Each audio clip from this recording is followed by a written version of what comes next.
itu mengamanatkan bahwa kenaikan itu harus dilakukan minimal sekali dalam 3 tahun.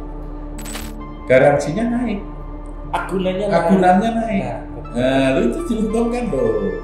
Bagi pengusaha-pengusaha ini justru diuntungkan. Saya mencatat hal tadi. Jadi jangan dianggap ini sesederhana itu. Yes, I see.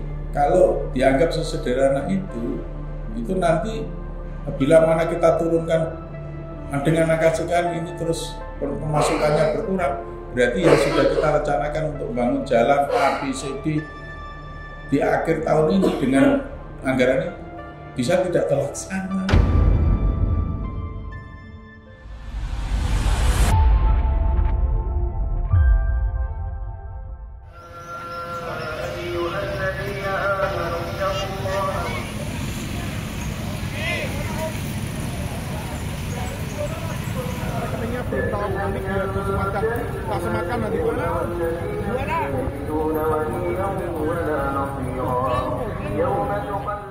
Oke, terima kasih. Assalamualaikum, selamat malam. Saya Ibnu Taufik Juarianto. Ini darurat. Saya ketemu dengan Pak Bupati Pati, Pak Sudewo, yang viral ya, Pak. Ini momen ulang tahun Pati yang ke-702, tapi menjadi agak tidak enak ya Pak Bupati ya, suasananya. Pak Bupati, di depan kantor ada aksi teman-teman dari Pati. Ini ceritanya gimana sih Pak? Ya, dia menuntut supaya kenaikan pajak sebesar 250% itu diturunkan. Dia akan menyampaikan aspirasinya, suaranya itu pada tanggal 13 Agustus. Tapi dalam persiapannya dia itu melakukan penggalangan dana. Penggalangan dana tidak salah dan tidak pernah saya halangi. Demo pun juga tidak saya halangi. Betul. Tapi mengapa kemarin itu kami tertibkan? Karena di tempat itu akan menjadi lintasan kirap budaya boyongan dari Pendopo Kemiri ke sini, Pendopo Jalan Tombologoro, supaya tidak mengganggu. Jadi saya minta untuk minggir saja. Terus terjadi ketegangan itu kan barang-barang itu dibawa ke Satpol PP. Maksudnya Satpol PP itu supaya nanti barang jangan dikembalikan di sana. Tapi dia ngotot, minta dikembalikan di sana. Demi menjaga keamanan situasi yang kondusif, maka Satpol PP saya minta mengalah, kembalikan saja barang. Tapi kan bisa dicek, di video cek secara detail. Tidak ada petugas kami di lapangan, yaitu yang omongannya kasar, yang omongannya keras, nantang, tidak ada. Apalagi fisik cek secara detail tidak ada. Kami ini persuasi. Adapun mereka keras, tetap petugas kami sabar. Bisa dicek, ya kan? Kemudian Kabupaten Pati menjadi tenar akibat populer akibat peristiwa kemarin. Oke, Pak. Kita masuk di era netizen yang maha benar. Entah videonya dipotong, diedit dan sebagainya, tapi faktanya terjadi seperti itu. Tapi saya tidak ingin berdebat di situ, yang ada biar ada. Saya ingin pada substansi kebijakannya tentang kenaikan. Menurut pemahaman saya, kenaikan PBB itu memang berkala naik. Nah, ini gimana Pak sebenarnya? 250% itu apakah seluruhnya, atau karena alasannya berapa tahun, atau gimana sebenarnya? Memang sudah sependapat kan, bahwa kenaikan PBB ini harusnya berkala naik kan, dan itu memang amanat undang-undang. Undang-Undang nomor 1 tahun 2022 itu mengamanatkan bahwa kenaikan itu harus dilakukan minimal sekali dalam 3 tahun. Ini kejadiannya dari tahun 2011 hingga sekarang itu baru naik ini. Jadi selama 14 tahun tidak pernah dinaikkan. Kan ini bentuk pelanggaran undang-undang, dan ini juga tidak sehat untuk pembangunan. Karena pembangunan itu butuh pendapatan. Nah, mengapa kami ambil kebijakan penaikan ini sampai 250%? Itu pertama, karena memang selama 14 tahun baru ini. Kalau kami hitung secara konsisten, minimal sekali dalam 3 tahun harus dinaikkan, itu naiknya bisa sampai 2000%. Tapi saya hanya maksimal 250%, itu maksimal. Oke. Artinya maksimal 250% itu banyak sekali yang di bawah 100%. Banyak sekali yang di bawah 150%. Yang 200 sampai 250% itu hanya sedikit. Jadi begitu, saya itu hanya ngomong salah. 250% itu bukan semuanya loh. Oke. Hanya maksimal, Ya. hanya maksimal loh. Jadi satu itu, yang kedua ini hasil proses musyawarah. Saya sebelum mengambil kebijakan ini, memutuskan ini itu musyawarah dengan para kepala desa. Dan kepala desa mensosialisasikan kepada warganya melalui pertemuan RT. Dan mereka memberi masukan, ketemu angka lah ini. Oke. Jadi angka 200 maksimal 250% ini, ya kan? Itu atas masukan Bapak. Oke, pelan-pelan Pak, biar enak Pak. Jadi selama 14 tahun tidak naik, di Perda mengatakan kalau maksimal naik itu 100%. Ya. Itu kan per tahun. Ya. Tapi ini kebijakannya sekarang itu adalah akumulatif dari 14 tahun. Artinya kalau tidak melanggar Perda tidak juga kan sebenarnya. Ya, tidak. Oke, di situ clear kan? Tidak. Peraturan Bupati kami itu clear tidak menabrak Perda. Siap. Peraturan Bupati kami itu sudah kami konsultasikan di Biro Hukum Pemerintah Provinsi. Sudah diharmonisasi di Kanwil Hukum Wilayah Provinsi Jawa Tengah. Clear. Dan sudah kami minta koreksi dari Irjen Menteri Dalam Negeri. Clear sudah. Clear sudah. Tidak dilanggar, Perbu nggak melanggar Perda, tidak melanggar peraturan di atasnya. Baik, kedua Pak. Jadi naik pajak itu kan imbas daripada penetapan NJOP kan sebenarnya. Betul kan? Betul. Jadi kita bicara di situ. Jadi tadi saya sempat ngintip omongannya Pak Bupati di Gemiri tadi. Jadi ada NJOP yang tanah harganya hanya 30.000 atau 50.000, yang itu jelas di bawah harga pasar kan? Jauh. Dan ini adalah menyesuaikan itu untuk penyesuaian dengan pajak juga Pak. Iya. Gitu. Ada berapa? Yang paling rendah berapa? Harga 30? Ada 39%. Ada 39.000. rendah kalau harga NJOP itu ada yang harga 3.000. 3.000 per Rp3 per meter persegi. Coba ada nggak? Iya. Ini biar gitu Pak. Kalau jual beli tanah, harga tanah Rp3.000 per meter. Yang NJOP-nya Rp3.000 per meter, kami beli 300.000 pun mau. Ini biar clear. Artinya sebenarnya kenaikan pajak itu adalah konsekuensi daripada bagaimana pemerintah menyetarakan yang namanya NJOP. Kan begitu Pak? Betul. Nah, jadi biar masyarakat juga paham gitu. Paham. Dan ini juga menyetarakan biar juga masyarakat yang ketika jual beli tanah juga setara nilainya dengan apa yang harus mereka bayar di pajak kewajiban negara wakil masyarakat yang kira-kira gitu. Iya. Jadi kalau NJOP ini naik, sebenarnya masyarakat diuntungkan karena nilai tanah menjadi naik. Kalau dia itu misalnya mau butuh dukungan dari perbankan, itu justru garansinya naik, agunannya naik. Nah, itu diuntungkan loh. Bagi pengusaha-pengusaha ini justru diuntungkan. Ya, tapi masalahnya kan masyarakat nggak bisa ngomong kayak gini. Nggak bisa seperti ini memahami. Jadi saya luruskan, sekali lagi saya luruskan. Ya. Yang sampai 250% itu hanya sedikit sekali. Saya maksudnya itu maksimal 250%. Karena banyak sekali yang di bawah 150%, bahkan dominasi adalah di bawah 100%. Ya, saya juga mengintip APBD atau PAD asli Pati yang dari pajak itu hanya 16 miliar. Itu kecil sekali, Pak. Begini, APBD atau keuangan Kabupaten Pati ini memprihatinkan. Kalau mau diangkat apa? Memprihatinkan. Jadi pendapatan daerah kami hanya 14% terhadap APBD. 14% ini sesuai dengan peraturan Menteri Keuangan ini kategori sangat rendah, bahkan kritis.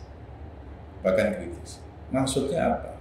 Dengan fiskal semacam ini, itu berarti uang itu hanya tersisa sedikit yang bisa digunakan untuk belanja modal. Hanya sisa sedikit untuk belanja modal. Artinya Kabupaten Pati ini membebani negara kan kira-kira. Iya, Kabupaten Pati itu justru memberikan beban kepada pemerintah pusat. Betul. Karena Kabupaten Pati itu bisanya membangun Dia. karena hanya berharap duit dari pusat ke sini. Pemerintah pusat itu juga pasti heran dengan Kabupaten Pati. Kabupaten Pati kok tidak menggali pendapatan daerahnya? Bagaimana kami akan memberi uang banyak orang kawasan ini aja males, tidak menggali pendapatan. Jadi itu kan memang rumus dalam peraturan menteri, ya kan? Iya, paham. Formula dalam peraturan menteri. Manakala suatu daerah pendapatan daerahnya itu kecil, berarti transfer pusat ke daerahnya kecil juga. Karena apa? Lo kau sendiri saja tidak menggali pendapatan daerah, kau hanya menggantungkan aku. Itu loh logikanya. Kau akan saya tambah banyak kalau pendapatan daerahmu kau tingkatkan. Gitu. Iya, betul. Kan begitu kan? Iya. Nah, jadi Kabupaten Pati ini transfer daerahnya pun kecil akibat dari pendapatan daerahnya kecil. Sehingga akumulasi dalam APBD kecil. Beban untuk belanja pegawai hampir 50% untuk Kabupaten Pati. Iya. Pasti. Beban belanja pegawai itu hampir 50%. Mandatori untuk belanja pendidikan itu 20% itu sesuai undang-undang. Kesehatan, ya kan? Untuk kesehatan, kemudian kegiatan yang sifatnya memang populis selama ini dilakukan yang tidak mungkin untuk ditarik. Jadi sisa duit itu hanya sedikit. Oke. Apalagi di tahun 2026 ini pemerintah Kabupaten Pati harus mengeluarkan uang 73 miliar lagi untuk gaji P3K sebanyak 1.049 orang. Jadi tidak leluasa mengelola Pati Ya pasti ya, ini. kalau kayak kita itu tidak membuat satu terobosan, ya itu tidak akan bisa membangun Pati. Oke, pajak bumi dan bangunan adalah salah satu dari peluang kita meningkatkan PNB. Tapi terobosan yang ini juga dilakukan kan Pak Sudir? Iya. Saya akan lakukan nanti menggali pendapatan daerah yang lain. Tapi mohon maaf, tidak perlu disampaikan di sini. Yes, oke. Ya kan? Oke, kembali ke terkait PBB Pak. Sekarang yang muncul wacana adalah kenaikan sampai 250%. Tentu ke sini juga menarik ketika apakah Pak Sudewo juga menyiapkan skala relaksasi barangkali bagi teman-teman atau orang-orang khusus yang tidak mampu. Iya. Ada sebenarnya. Sudah saya sosialisasikan. Sudah saya sosialisasikan. Bagi keluarga yang tidak mampu, apalagi itu miskin ekstrim, gratis, tidak bayar pajak. Sudah disampaikan? Sudah disampaikan. Jangankan sudah disampaikan, itu sudah dipraktekkan, itu memang nggak bayar. Ya, orang-orang tertentu yang miskin barangkali, kemudian rumah dalam status heritage, kemudian barangkali veteran juga, betul. Ada semua skemanya, Pak? Semua dalam aturan itu. Tapi saya tidak bisa menyebut satu takutnya saya salah. Tapi ada ya relaksasi itu. Relaksasi. Sebenarnya alasan untuk keberatan itu sebenarnya nggak pas-pasan. Saya juga nggak tahu. Kalau itu keberatannya yang 250% harus diturunkan. Kalau memang itu tuntutan diturunkan, saya turunkan. Oke. Tapi yang menyentuh 250%. Kalau yang sudah di bawah 200 di bawah ini ya enggak. Karena kami ini beban untuk membangun. Perlu diketahui ya. Anggaran perubahan tahun 2025 yang sudah disahkan bersama menjadi sebuah perda. Ya. Ya kan? Antara bupati dengan DPRD itu duit dari sini.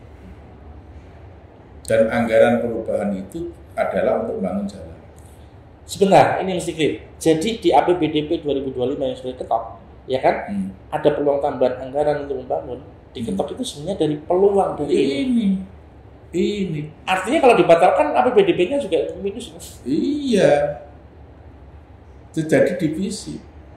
Jadi jangan kau bayangkan bahwa mengedok anggaran sekian puluh miliar atau sekian ratus miliar itu duit sudah stok. Ini berpotensi. Loh, memang kan manajemen belanja pendapatan dan belanja itu kan seperti ini. Proyeksi. Juga termasuk pemerintah pusat. Pemerintah pusat itu menganggarkan APBN sekian ribu triliun. itu memang potensi pendapatan yang akan didapat itu adalah dengan angka segitu. Bukan berarti duit sudah tersedia dari awal. Iya, paham. Ya kan, termasuk ini. Ada peluang pendapatan dari ini. Peluang pendapatan dari kemudian ini. kita terapkan untuk bangun jalan kayak apa, fasilitas umum, itu dari ini harapan. Dari ini. Saya mencatat hal tadi. Jadi jangan dianggap ini sesederhana itu. Yes, I see. Kalau dianggap sesederhana itu nanti bila mana kita turunkan dengan angka sekian ini terus pemasukannya berkurang, berarti yang sudah kita rencanakan untuk bangun jalan A, B, C, D di akhir tahun ini dengan anggaran itu bisa tidak terlaksana. Iya. Ya kan? Karena proyeksi. Lo memang begitu. Oke, saya mencatat hal penting tadi Pak. Jadi ketika yang 250% dianggap memberatkan, kemudian ada tawar-menawar, ya ini namanya kebijakan. Pak Sudewo sebenarnya bisa bersikap agak lunak dalam hal ini. Bisa. Saya katakan, saya fleksibel, saya lunak, saya mendengarkan masukannya dia, dan saya juga akan lunak untuk komunikasi. Persoalan kan selama ini mereka juga tidak mau minta komunikasi. Dan saya itu menawarkan komunikasi pasti dengan organisasi-organisasi tertentu. Kalau yang sifatnya individu itu bagaimana? Saya komunikasikan tidak harus saya langsung. Iya. Kan bisa melalui staf saya. Iya. Mereka minta klarifikasi, staf saya layani, datang ke BPKAD layani, dia membawa pengacara juga kami layani, dan ada argumentasi, ada debat di situ dari aspek regulasi juga buka-bukaan bla-bla. Jadi apa masalahnya? Nggak apa masalahnya. Iya sebenarnya clear Pak ya, tidak ada soal, komunikasi ada, relaksasi ada, toleransi bagi yang tidak mampu juga ada. Ya. So Dan gini aja, ukurannya sederhana, pembayarannya sudah lancar. berjalan. Pembayarannya lancar sudah 50%. Gimana? Coba, ada masalah? Yang ditutup apa? Oke, saya pikir clear dan saya lega hari ini bertemu Pak Bupati dan ternyata tidak sulit. Saya WA langsung dibalas meskipun kita belum pernah ketemu ya Pak. Kemudian saya mencuri waktu di sela-sela kesibukan yang luar biasa ini dan saya ketemu ngobrol, dan ketika ngobrol sebenarnya pertanyaan ujungnya terakhir adalah, lalu masalahnya apa? Kan begitu Pak kira-kira. Tanya sama rumput yang bergoyang. Iya. Tanya mereka. Oke, saya pikir mohon izin Pak, ini moga-moga materi ini bisa menjadi pencerahan bagi masyarakat Pati, Jawa Tengah utamanya, melalui Tribun Jateng. Kami mencoba Pak mengurai ini pada faktanya. Kami tidak di posisi pemerintah, tidak di posisi itu juga. Tapi bagi kami media Pak, fakta adalah yang paling kuat. Maka kami akan tunjukkan fakta ini. Masalahnya apa? Gitu kan? Ya.